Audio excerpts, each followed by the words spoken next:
वर्षभित्रमा यो देशलाई चाहिँ दक्षिण एसियाको त सबभन्दा अगाडि लान्छौँ हामी युरोपीय स्तरमा पुर्याउन सक्छौँ।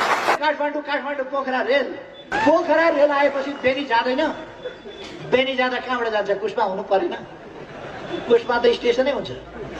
अब नेपाली खल्तीमा ठ्याम्मै पैसा नभएको त हुँदैन। अलिकति भए पनि सरकारले खल्तीमा हालिदिन्छ। रेल आउँछ, पानी जहाज पनि आउँछ, टिकट काट्न पाइन्छ, काउन्टर खुल्छ, त्यसको सूचना पनि हुन्छ।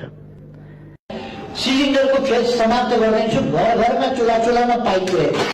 AP1बाट 2 वर्ष मसँग लिनु परेन इन्टरभ्यू। 2 वर्षपछि लिनुहोस्, आजको रेकर्ड अगाडि राखेर 2 वर्षमा विकासको अभियान सम्बन्धी आर्थिक समृद्धिको बाटोमा एमाले सरकारले गरेका कामहरूको चित्त बुझेन भन्ने ठाउँ कतै भेट्नु भने 2 वर्षपछि चुनौतीका साथमा तपाईँलाई भन्छु, ठाउँ खोजेर लिएर आउनुहोस्। यो रेकर्ड म शिवजी अथवा म भगवान भइदिएको भएदेखि मैले चाहिँ होइन त्रिनेत्र लगाएर म यसो गर्छु भन्ने थिएँ। अब जर यहाँ आएर मन्त्री भइएको छ, अब अहिले नै यो गर्छु भन्ने कुरा चाहिँ नसोध्नुहोस्। तपाईँ त्यो क्षेत्रमा लागिरहनु भएको छ नि त। एक दुई तीन काम चाहिँ के हुन्छ?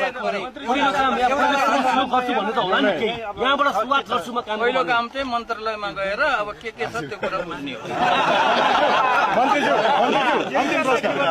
नेपाली जनताले निशुल्क शिक्षा पाउँछन् त अब मन्त्री हुँदाखेरि? अरे म मन्त्री हुँदैमा निशुल्क शिक्षा कसरी दिने? म भगवान हो र भनेको होला त नि, गरौँला। अहिले नै कसरी भन्ने त्यो पत्रकारहरूले नबेल्नु।